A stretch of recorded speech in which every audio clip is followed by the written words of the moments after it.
حضرت سیدنا اویس قرنی رضی اللہ عنہ۔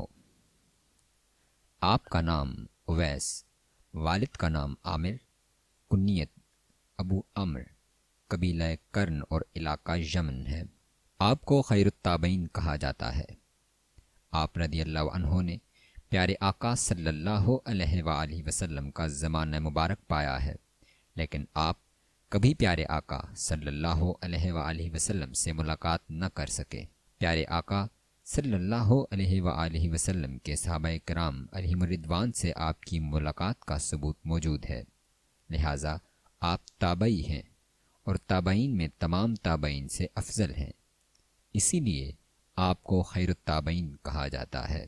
آپ رضی اللہ عنہ کے بارے میں صحیح ترین روایت ہمیں صحیح مسلم شریف سے ملتی ہے۔ حضرت عسیر بن جابر رضی اللہ عنہ سے مروی ہے کہ جب یمن کے قبیلوں کے لوگ آتے تو حضرت عمر رضی اللہ عنہ ان سے پوچھتے کہ کیا تم میں اویس بن عامر اویس قرنی ہے؟ حتیٰ کہ ایک دن حضرت اویس آ گئے۔ آپ نے پوچھا کیا تم اویس بن عامر ہو؟ انہوں نے عرض کی جی ہاں۔ آپ نے فرمایا کیا تم کرن قبیلے کی شاخ مراد سے ہو؟ انہوں نے عرض کی جی ہاں۔ پھر آپ نے پوچھا کیا تمہیں برس کا مرض لاحق تھا جو اب ٹھیک ہو چکا اور اب صرف 1 درہم کے برابر داغ باقی ہے؟ انہوں نے عرض کی جی ہاں۔ آپ نے پوچھا کہ کیا تمہاری والدہ ہیں؟ انہوں نے عرض کی جی ہاں۔ پھر حضرت عمر رضی اللہ عنہ نے فرمایا کہ میں نے پیارے آقا صلی اللہ علیہ وآلہ وسلم کو فرماتے سنا ہے کہ تمہارے پاس یمن کے حلیف قبائل کے ساتھ اویس بن عامر آئے گا، اس کا تعلق کرن قبیلے کی شاخ مراد سے ہوگا۔ اسے برس کی بیماری لاحق تھی جو کہ ختم ہو چکی ہے، صرف 1 درہم کے برابر باقی ہے۔ وہ اپنی والدہ کے ساتھ نہایت نیک سلوک کرتا ہے، اگر اللہ تعالیٰ پر قسم بھی ڈال دے تو اللہ تعالیٰ اس کی قسم پوری فرما دے گا۔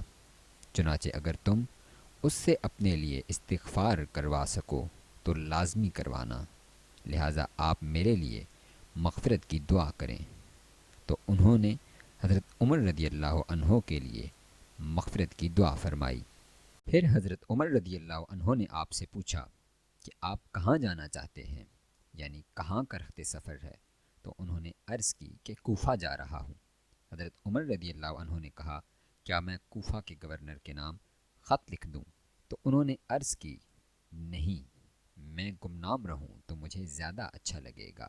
حضرت سیدنا اویس قرنی رضی اللہ عنہ کے بارے میں مندرجہ بالا روایت سے یہ درس ملتا ہے کہ والدین کی اطاعت شریعت اسلامیہ کے فرائض میں سے اہم ترین فریضہ ہے، اور والدین کی اطاعت کی بدولت اللہ کریم بندے کو اپنا قرب عطا کرتا ہے۔